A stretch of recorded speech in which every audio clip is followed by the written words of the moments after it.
आज हम बच्चों डील जो टॉपिक कर रहे हैं वो है एनिमल किंगडम। और एनिमल किंगडम का एक फाइलम जो है सीलेंट्रेटा, जिसको आज के समय पे मॉडर्न टाइम पर जो है निडेरिया बोला जाता है। बेटा अब क्वेश्चन अराइज होता है कि बेटा इसको सीलेंट्रेटा क्यों कहते हैं सर, और निडेरिया क्यों कहते हैं। बिकॉज बेटा जितने भी सीलेंट्रेट्स होते हैं इनकी बॉडी में कैविटी प्रेजेंट होती है, कैविटी लोकेटेड रहती है, और उस कैविटी को बोला जाता है सीलेंट्रोन कैविटी या गैस्ट्रोवेस्कुलर कैविटी। बिकॉज इनमें सीलेंट्रोन कैविटी लगभग सभी मेंबर्स में मिलती थी बेटा, इस वजह से इसका नाम पड़ा शुरू में इनिशियली सीलेंट्रेटा। आज के समय पर इसका निडेरिया नाम जो है वो ज्यादा फेमस है, निडेरिया टर्म। बिकॉज जितने भी सीलेंट्रेट्स होते हैं उन सब में नीडोब्लास्ट सेल है, जो एक इनका इंपॉर्टेंट फीचर बन चुका है। इस वजह से इस फाइलम का नाम बेटा निडेरिया भी है। तो अभी के टाइम पर निडेरिया टर्म को यूज किया जाता है।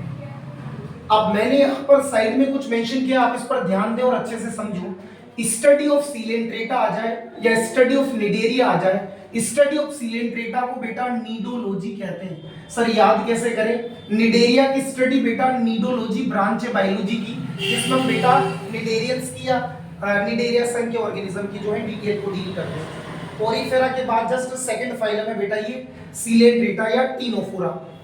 अब आपको ये तो पता ही होगा कि जब भी किसी फाइलम को डील करते हैं बेटा, जब भी किसी फाइलम को हम समझते हैं तो उसके कुछ जनरल फीचर्स पढ़ने पड़ते हैं। जनरल फीचर्स पढ़ते हैं उस फाइलम की डिटेल पता चल जाती है। ठीक है, तो आओ जनरल फीचर समझते हैं। पहला पॉइंट ये बेटा कि ये मोस्टली मैराइन होते हैं। जितने भी सीलेंट्रेट्स या निडेरियंस होते हैं ये मैराइन वाटर के अंदर यानी ओशियंस में पाए जाते हैं, समुद्रों के अंदर। बट आपने हाइड्रा का नाम लोअर क्लासेस में, छोटी क्लासेस में सुना होगा। हाइड्रा बेटा फ्रेश वाटर में मिलता है। प्लीज अंडरस्टैंड, आप नोट करें, कंपटीशन के लिए इस बात को जरूर नोट करें। हाइड्रा जो होता है बेटा वो फ्रेश वाटर में मिलता है। नाउ इनकी बॉडी में अगर अपन सिमेट्री की बात करें तो रेडियल सिमेट्री होती है। अब क्वेश्चन अराइज होता है कि सर रेडियल सिमेट्री क्या होता है? जब इनको बेटा किसी भी बॉडी प्लेन से अगर अपन इनको डिवाइड करें तो दो इक्वल पार्ट हो जाते हैं, तो बेटा इनमें रेडियल सिमेट्री पाई जाती है। नेक्स्ट, बॉडी का ऑर्गेनाइजेशन इनमें टिश्यू लेवल का होता है। आपने पढ़ा होगा कि पोरीफेरा के अंदर सेल लेवल का बॉडी ऑर्गेनाइजेशन होता है।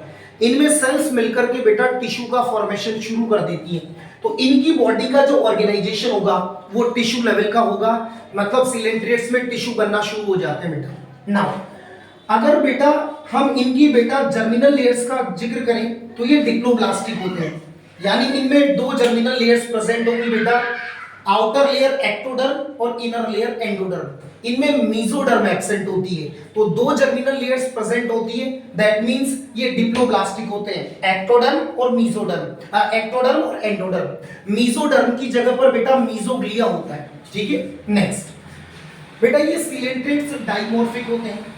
डाइमॉर्फिक का क्या मतलब है बेटा? जैसे बहरूपिया जो होता है वो अपना गेटअप चेंज करता रहता है, पॉलीमॉर्फिज्म को शो करता है, वैसे ये भी अपनी लाइफ में स्टेजेस को चेंज करते रहते हैं।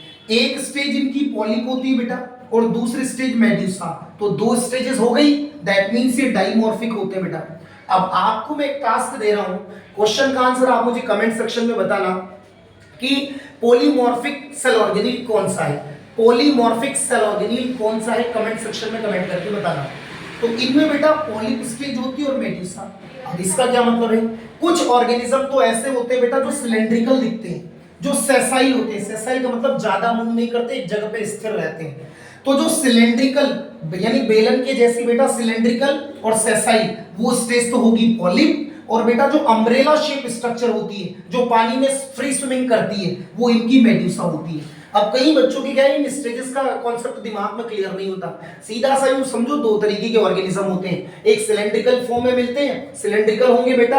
आपने हाइड्रा का नाम सुना होगा, हाइड्रा देखा भी होगा, तो हाइड्रा जो है वो पॉलिप स्टेज को शो करता है। इसके अलावा एडमासिया, जिसको हम सी एनिमोन कहते हैं, एडमासिया और सी एनिमोन जो होती है बेटा वो भी पॉलिप स्टेज को शो करती है, मतलब वो भी सिलेंड्रिकल होती है और एक जगह पे रुकी रहती है, सेसाइल होती है।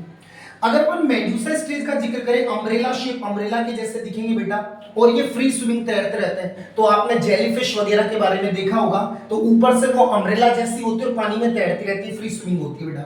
नाउ अब नेक्स्ट पॉइंट समझते हैं बेटा, इंपॉर्टेंट फीचर है, मैंने स्टार मार्क कर रखे हैं कुछ पॉइंट्स पर, आप उनको अच्छे से समझें और अच्छे से याद करें। इनमें मेटाजेनेसिस का प्रॉपर्टी मिलता है। और मेटाजेनेसिस जो है बेटा ओविलिया, ओविलिया जो है वो मेटाजेनेसिस को शो करता है। अब क्वेश्चन अराइज होता है कि सर मेटाजेनेसिस होती क्या है? तो बेटा जो पॉलिप स्टेज होती है वो तो कन्वर्ट हो जाती है मेड्यूसा में, और मेड्यूसा स्टेज कन्वर्ट हो जाती है पॉलिप में, यानी पॉलिप से मेड्यूसा, मेड्यूसा से पॉलिप, पॉलिप से मेड्यूसा बनती है एसेक्सुअली, मेड्यूसा से पॉलिप बनती है सेक्सुअल रिप्रोडक्शन के थ्रू। तो बेटा ये जो अल्टरनेशन हो रहा है, एक के बाद एक जनरेशंस जो आ रही हैं, इसी को मेटाजेनेसिस कहते हैं। इंपॉर्टेंट है बेटा, ओविलिया के अंदर ऐसा देखने को मिलता है, ओविलिया में मेटाजेनेसिस होती है। ओविलिया का कॉमन नेम सीफर होता है बेटा, सीफर। नाउ इसके बाद नेक्स्ट पॉइंट को अपन डील करते हैं बेटा। 7 पॉइंट इसका क्या है, ध्यान से सुनिएगा। निडेरिया फाइलम के अंदर बेटा सिलेंट्रेटा के अंदर नीडोब्लास्ट सेल्स होती है, और इन नीडोब्लास्ट सेल को नीडोसाइट या निमेटोसाइट भी कहते हैं, और इसी की वजह से तो इसका नाम निडेरिया पड़ा। तो इनमें नीडोसाइट या नीडोब्लास्ट या निमेटोसाइट सेल होती है।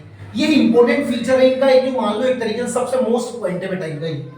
इनका क्या फंक्शन होता है, ये एनकोरेज में हेल्प करती है, यानी किसी जगह पर अटैचमेंट अगर करना है तो उसमें ये काम आती है। इसके अलावा ये देखो बेटा, एनकोरेज का मतलब अटैचमेंट होता है। दूसरा ये डिफेंस में काम आती है, डिफेंस मतलब इनकी सुरक्षा करने में क्या करती है, कोई भी ऑर्गेनिज्म आता है उसके पिन चुभोती है, पिन चुभो करके पॉइजन को एंटर करा देती है और वहां से भाग जाती है उसको बेहोश करके। तो ये जो नीडोब्लास्ट या नीडोसाइट होती है, एनकोरेज मतलब अटैचमेंट में काम आती है, डिफेंस मतलब खुद के प्रोटेक्शन या सुरक्षा में काम आती है, और कैप्चर को प्रे करने में। अब आपको अगले लेक्चर में मैं सिलेंट्रेटा के ऊपर एक और लाऊंगा बेटा, उसमें आपको डिटेल से इसकी स्ट्रक्चर भी बताऊंगा और कैसे ये वर्क करता है, कैसे ये वर्क।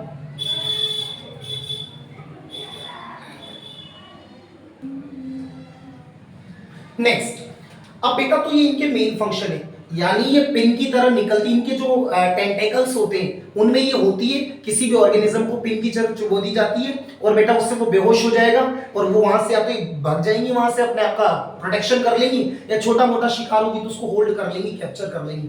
तो प्रे को कैप्चर करने में भी बेटा ये काम आती है। एनकोरेज का मतलब अटैचमेंट में काम आती है, डिफेंस मतलब खुद के प्रोटेक्शन सुरक्षा में, और प्रे को कैप्चर करने में भी ये काम आती है। अच्छा, कोरल्स क्या होते हैं बेटा, मैंने YouTube के ऊपर इसका वीडियो भी अपलोड कर रखा है, आप जरूर जाकर के देखिए। मेरे YouTube पे पहला जो वीडियो था वो कोरल्स पे ही था। कोरल्स भी सिलेंट्रेटा के मेंबर ही होते हैं, थोड़ा सा ध्यान देना।